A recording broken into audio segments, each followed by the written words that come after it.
So now one of the next things I got to do on Scotty's bus is fix the gear ratio for the differential. Now this bus is governed at 60 miles an hour and the engine runs at about 2200 RPMs and it's only getting like 5 miles per gallon. Now they make these school buses for either geared for city use, you know, constant stop and go in hills and things like that, or highway use. But it's a pretty simple way to fix it though. So by looking at some of the pictures, I can tell it's a Dana splicer. I believe it's like an N170 or 175 splicer. And so I already know the gear ratio is probably going to be a 6 point something because it's the way it's geared. I think it's like a 6.17. The gear ratio this needs to be at is around a 4.30. So online I could see some like splicer carriers for like gear ratio of like 410. I think a 444 or something like that. But I got to figure out what spline it is. So I got to pull this floating axle out to figure out what spline it is. It's okay if some of the studs come out with the nuts.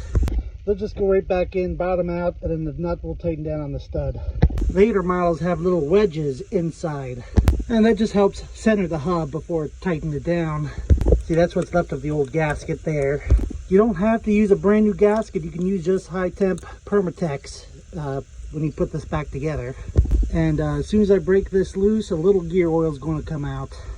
So this is the floating axle. This is what transfers power from the differential to these hubs. And that hub just rides on the axle shaft with those wheel bearings and the nut. Also, that spindle has a seal on the back with bearings also. So I got it out. Now I got to count those splines to make sure I can get the right carrier. I changed that gear oil before they went on the road trip, but still the leftover gear oil in the differential and the smell of old gear oil, it reeks. If you've never smelled it before, whew, it sucks. That is a 39 spline. So for now, I'm going to just throw that back in there.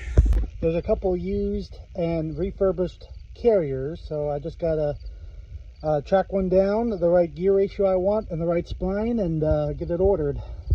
And it's pretty easy to change these out. So you take these floating axles out both sides, take the drive shaft off, and the whole carrier, you take out 12 bolts, the whole carrier comes right out. You bolt the whole new carrier in, put these axles in with new gear oil, put the drive shaft back on, and you're done. It's very simple.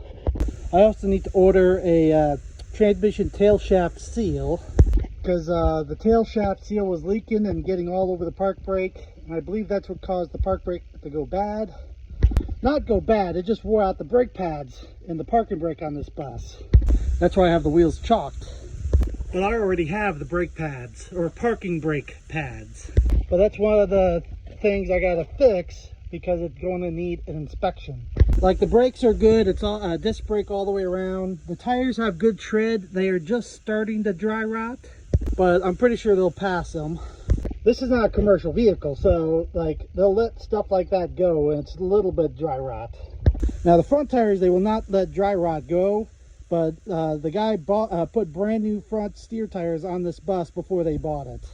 Only thing that they would like me to fix is I think this rotor on the other side is slightly warped, so I might have to take this spindle off, take that rotor off, either machine it, get it straight again on a lathe, or I gotta put new discs on it. We'll see about that later, you know.